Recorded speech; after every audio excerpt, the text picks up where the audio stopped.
What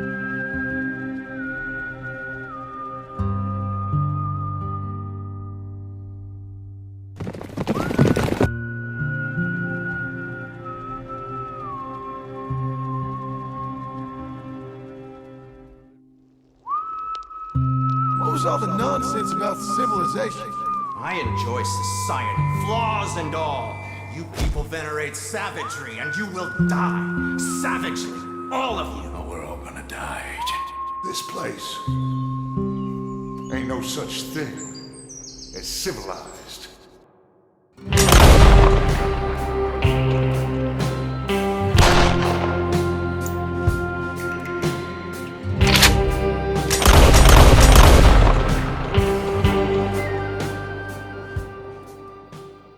Red Dead Redemption 2. Name a better story. I'll wait. Couldn't do it. That's right, folks, it's cattle rustling time today. Red Dead Redemption 2 is a game beloved by all, known for its exceptional storytelling and character development.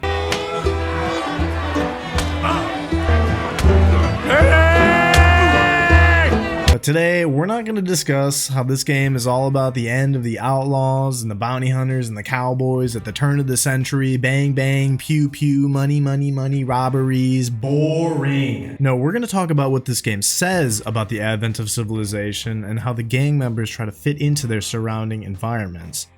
Because that's way more fun than bang bang, pew pew, bank robbery, shooty shooty. Mainly, I'm going to focus on the epilogue because that's the point of the story by which you'll have many of the answers and you'll be able to clearly see the motifs and archetypes being drawn out by the writers. Here's what I mean by that. Throughout the main story of Red Dead, we experience civilized society encroaching upon the lives of the outlaw gangs, and we see all this through the eyes of Dutch Vanderlyn's gang. They're constantly trying to find someplace safe to camp and hide out, but someone always manages to find them and forces them to flee to another part of the ever-shrinking American wilderness. But by the epilogue, the gang has completely scattered, and the surviving members tried in one way or another to integrate themselves into the society that surrounded them. So by this point in the story, we have access to both outside and inside perspectives on the dawn of civilization. So let's take a look at how the writers portray this aspect of the game. Obviously, this video will contain spoilers for Red Dead 2, so if you haven't played it yet, what are you doing? Go freaking play this game. It is one of the best stories in video game history ever made. What is wrong with you? Go play this game right now. Stop watching this video, go play the game, come back, and then we'll talk.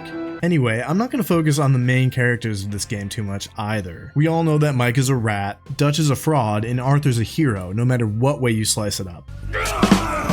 That's not funny. Don't laugh at that. I will, however, be using the three good surviving gang members, John, Sadie, and Charles, to illustrate the points I'm making, but this won't really be a character analysis video about them. I might do a little bit of that, but that won't be the main focus. If you guys do want a video like that, where we take a deep dive into some of these characters, be sure to let me know in the comments. And yes, I know Uncle plays an important role in this too, but he's got lumbago, okay? We don't want to work him too hard. If I overdo it, I'll get a relapse. It's very serious. Get up! Ow!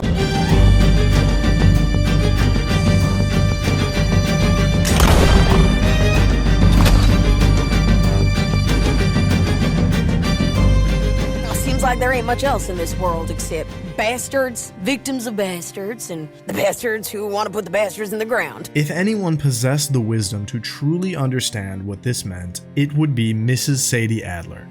Outlaw, widow, and bounty hunter. I mean, she even outright says this in her own dialogue. Which are you, exactly? Me? In my time, all three. But same as most people. See, the world that surrounds the gang is not actually that much different than the gang itself. They're just more organized, and thus they call themselves more civilized. And Sadie Adler might be the best person to illustrate this point because she went from civilized life to outlaw life back to some kind of civilized life. She is living proof that the people who live in this new form of society have just as much savage potential deep within themselves as those in a gang of outlaws. She knows what people are capable of. She has seen the worst and she has done the worst. For the last time, leave me alone! Or what? Like that! But by this point in the story, She has climbed the ladder and become a professional at what she does. And in this line of professional and legitimate gunslingers, there are both people who are better suited for a different line of work and people who are better suited for a jail cell. Just because they earn a paycheck from a business doing what they do, that doesn't make them any more civilized. In fact, it just gives credence to the point that they're no different than the gang of outlaws. They're just more organized, and their loyalty isn't to a person, it's to their paycheck. At one point in their bounty hunting escapades, John remarks about this. It's an odd thing, isn't it? We'll take $200 from a sheriff who might be crooked himself to go get a bounty, but we won't take $2,000 from an outlaw just to let him go. If that kind of offer is tempting to you, then go right ahead. But not when you're on one of my jobs. The American frontier is a major gray area. John knows it, Sadie knows it, the outlaws know it, everyone knows it. She knows full well that everyone around her is the same as her. The victim, the bastard, or the bastard who wants to put the bastards in the ground. But in that line of work, you can't think too deeply about what you're doing. Because if you dig deep enough, you might find out that the bastard that you're trying to put in the ground is actually just another victim of something else. Mrs. Sadie Adler, widow, outlaw, and bounty hunter, knows this better than anybody else. Funny thing about this job, well, opportunity, I just might get to be all three again. And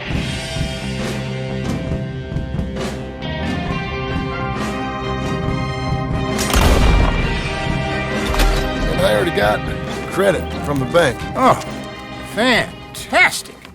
Now, you write your name here, and you sign your name there, and you will be the proud owner of a factory-built home. It's that easy. Pleasure to meet you, Mr. Martin. Albert Cakes, Esquire, at your service. John Marston. Rip Van Winkle. Despite everything he's been through, he genuinely tries his level best to fit into the surrounding society in the epilogue, and he makes a point of it constantly. I'm trying, but I'm trying very hard. I've gone straight. Well, maybe I've changed. I'm kind of a farmer now. When we begin his post-outlaw adventures, he and his family are still in hiding, albeit in plain sight. They each have their own aliases, signifying that they don't know who they can or they can't trust, and they use these new identities to try to forge a better, more peaceful, more quiet life for themselves. But despite his best efforts, John is very clearly a fish out of water. He's forced to adapt to the same daily mundane tasks as everyone else on Pronghorn Ranch, and all the while he's constantly wrestling against the call to revert to his old gunslinging ways.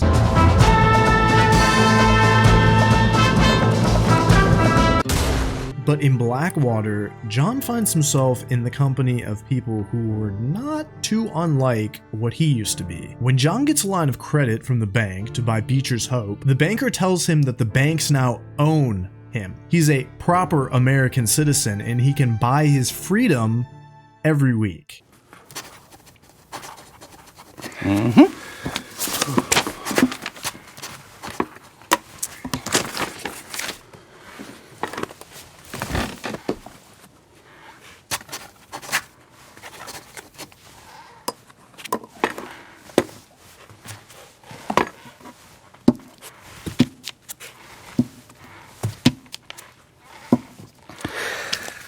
Did I just kill the pacing of my video with that? Yeah, that's exactly what this clip is meant to do. Why don't we watch the whole thing in context and pay attention to what kind of feelings that this scene elicits? Ah, it's you, the man with two names and no past.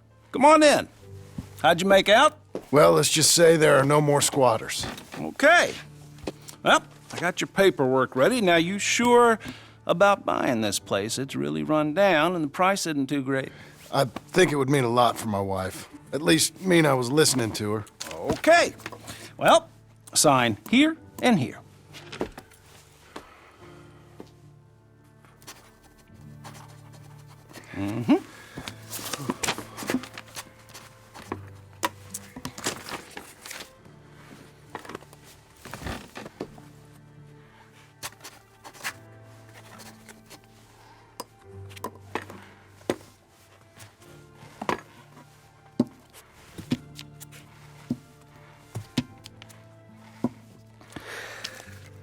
Now, we own you, Mr. Marston, and we own Mr. Milton, too, and we own your property. But you can buy your freedom each week. Eventually, you will be a homeowner. I understand. Congratulations, you are now a real American, indebted and owned by the bank. I'm joking. They own me. They just own your property. Now, you can also use this line of credit for any home improvements you need to make, of course. I can? Sure. Be good, Mr. Marston. Welcome to home ownership. It's a beautiful thing. Let your wife know what to complain about. Just joking. In signing this contract with the bank, John has effectively made himself a victim of the same money-lending techniques that were run by Dutch's gang. Someone desperate would approach Levi Strauss asking for money, Levi would lend them the money with interest, and if they failed to repay it, somebody would be paying that poor fool a visit and convincing him to pay back the loan. Certainly, would you? Now. You borrowed money from my business partner, Herr Strauss. It's the exact same scenario playing out here, minus the threat of murderous outlaws in the background. Or tuberculosis. This isn't funny. No, the threat here is the wealthiest institutions on the American continent, possibly in the world. At the drop of a dime, they can enlist the help of a group like the Pinkertons. And every time John has to buy something with this line of credit, he has to go through that same simple process of talking it over and signing his name on the dotted line. You write your name here, and you sign your name there, and you will be the proud owner of a factory-built home. It's that easy. It's that easy.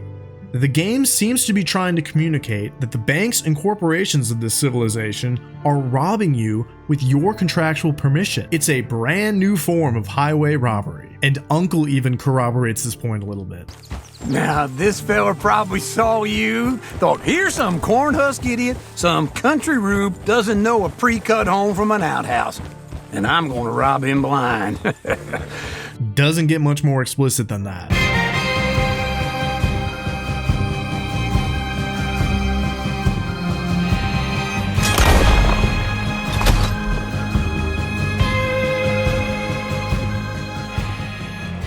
You don't know the half of it. John?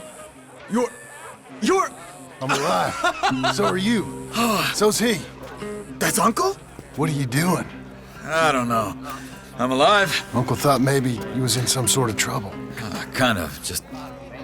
I don't know. I'm throwing fights for a few dollars. Throwing fights? Sure. And you like that? Of course not. So, let me go place a bet.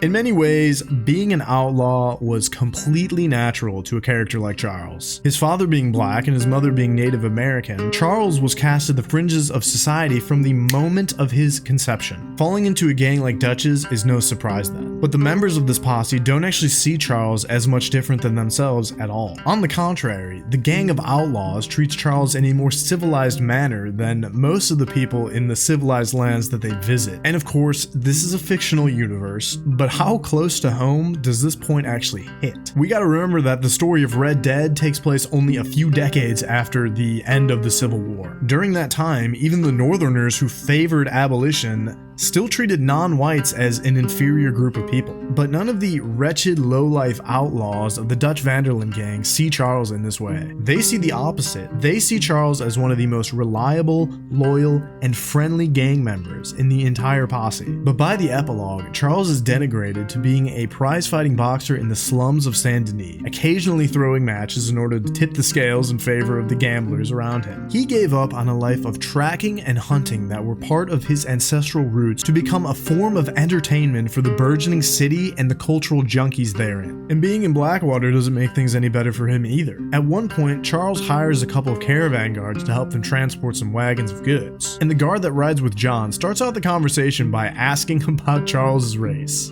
Immediately. Say, is your friend a Negro or a Redskin? Here's a man who is supposed to be straight out of the civilized lifestyle. He's supposed to be a professional bodyguard, yet his focus is on gossip about the superficial qualities of the man who hired him. And during that trip, that professional bodyguard was almost immediately dispatched the moment that they got hit by an ambush. World needs men like you. And men like... Throughout much of the story, Charles is usually the one who is calculating the ambushes, and here he is relying on the whims of civilization, and he is at the mercy of those who are performing the ambush. But as time goes on and Charles spends more time with John, helping him out, he comes to a realization. Near the end, he tells John that he's been inspired by the Marston family. He wants to find someone for himself and plans to settle down. But he plans to do it in Canada. Now, he doesn't exactly say why, and this very well could have just been a clever writing trick that allowed Rockstar to keep Charles alive without retconning the events of Red Dead Redemption 1, but it could have also been a subtle reference to the migration of African Americans to Canada via the Underground Railroad, or the exile of the Native Americans at the hands of the approaching American civilization. Now, that's a stretch, but, I'm gonna try to put a little bow on it and tie it up nicely, make it, make sense. Now that Charles was free from the shackles of his outlaw lifestyle, he would follow in the footsteps of his fellow compatriots and leave the savage American civilization behind. That work ain't for me. I think I might get out of here. Go north. Canada. Find a woman. Start a family, if I can. I see how that life... Well, I'd like to try it. Ooh-wee, John. You've given him the family bug. I thought we would have inspired him to a life of celibacy and isolation.